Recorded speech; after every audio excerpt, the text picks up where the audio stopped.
नमो तस्स भगवतो अरहतो सम्मा संबुद्धस्स।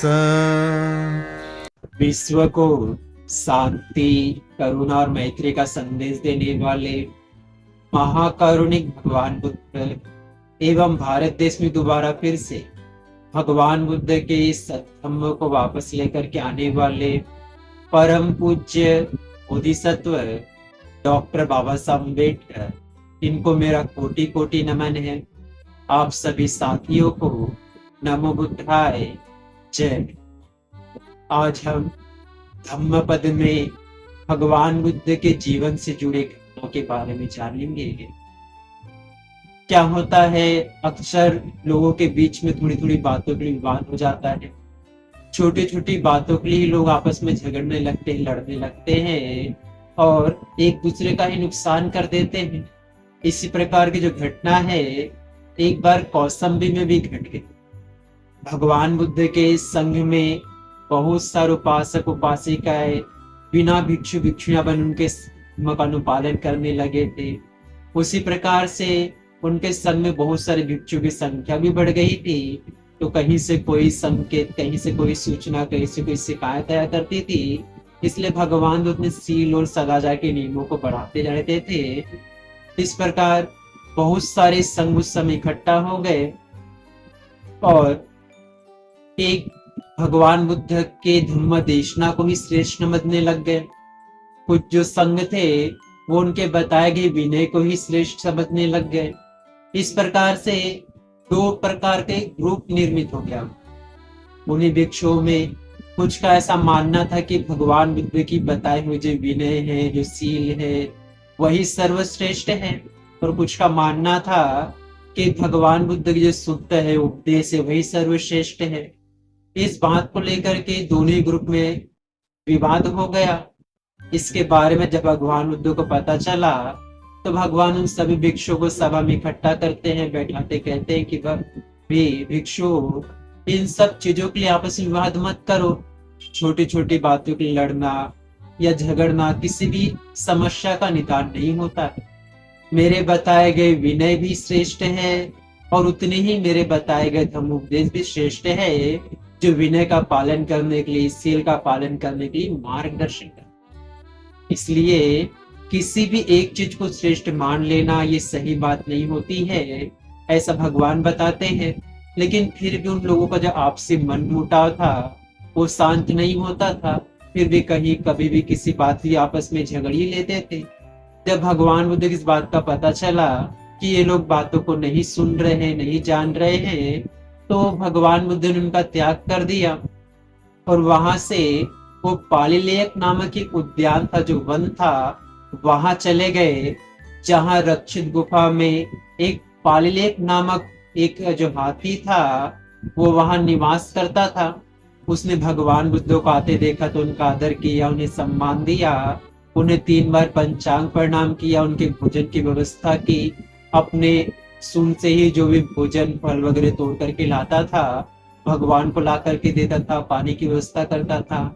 उनके रहने खाने का सारी व्यवस्था वो हाथी बड़े आनंद पूर्वक करने लगा। उसको बड़ा ही प्रसन्नता होने लगा कि भगवान बुद्ध की सेवा करने का, उनका सत्कार करने का, उन्हें भोजन दान करने का, उन्हें दान देने का उसको अवसर मिला करके ये सोच करके वो हाथी बड़ा ही प्रसन्न होने लगा और बड़ा ही प्रसन्न चित्त से भगवान बुद्ध की सेवा में लग गए। और भगवान बुद्ध भी बिना किसी विवाद के एकांत में ही अकेले होकर के ध्यान साधना में लग गए और अपना समय अच्छी प्रकार से व्यतीत करने लगे। लेकिन इधर जहाँ कौसंबी में विवाद हुआ था, विनयधरों में, सूत्रपचारों में, तो इसके बारे में जब वहां के लोगों को, जनता को पता चलता है, उपासक उपासिकाओं को पता चलता है कि भिक्षुओं के कारण ही भगवान उनको छोड़ करके चले गए करके, इनके कारण भगवान बुद्ध का दर्शन दुर्लभ हो गया है, अब हमें भगवान बुद्ध के उपदेशों को सुनने नहीं मिल रहा है डायरेक्ट करके, उन लोगों ने विहारों में जाना ही बंद कर दिया और उन भिक्षुओं को भी दान देना छोड़ दिया। वर्षावास का समय था, वर्षावास के समय विहार को छोड़ा नहीं जा सकता था, तो कोई भी विहार को नहीं छोड़ रहे थे और उनको दान भी प्राप्त नहीं हो रहा था, उपासक उपासिकाओं की तरफ से ना आदर सत्कार मिल रहा था, तो उनकी काफी दुर्दशा होने लगी। ये सब देख करके सारे जो भिक्षु थे, दोनों ही पक्ष के जो भिक्षु संघ थे, उन्होंने आपस में बैठ करके निर्णय किया कि हमारी दुर्दशा का यही कारण है कि हमने भगवान बुद्ध की बातों पे ध्यान नहीं दिया, उनकी बातों को सम्मान नहीं दिया, उनका आदर नहीं किया, रिस्पेक्ट नहीं किया। इसके कारण उनकी इस प्रकार से दुर्गति हो रही है।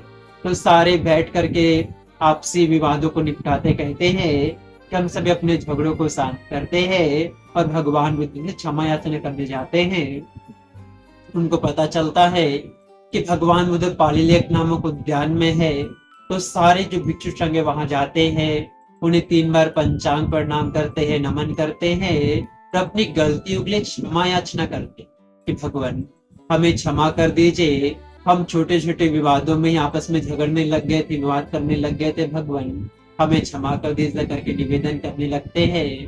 भगवान बुद्ध भी महाकारुणिक थे, उनका जो हृदय है करुणा से शीतल था, उन्होंने क्षमा कर दिया और उनके सभी भिक्षु संघ के निवेदन पे भगवान बुद्ध वापस बाहर में आ गए। इसके बाद सारे उपासक उपासिकाएं भी भगवान बुद्ध के धर्मों को सुनने लगे और सारे संघ का भी सत्कार करने लगे। इस प्रकार से उन लोगों ने अपना विवाद शांत किया और किसी एक शिक्षा को श्रेष्ठ नहीं माना, बल्कि भगवान बुद्ध की दोनों जो शिक्षा थी उन दोनों की शिक्षाओं को सम्मान दिया, आदर किया और भगवान बुद्ध के धम्म के अनुसार आचरण करते हुए उनमें से बहुत सारे भिक्षु संघ को प्राप्त किया। आप सभी लोगों ने भगवान बुद्ध के उपदेश को बड़ी श्रद्धा पूर्वक सुना, प्रसन्नता पूर्वक सुना। इसलिए भगवान बुद्ध उनके धम्म, उनके संघ के प्रभाव के तेज से आपका, आपके परिवार के प्रत्येक सदस्य के जीवन का हर एक पल सुखपूर्वक बीते, प्रसन्नता पूर्वक बीते, मंगलमय हो, कल्याणमय हो।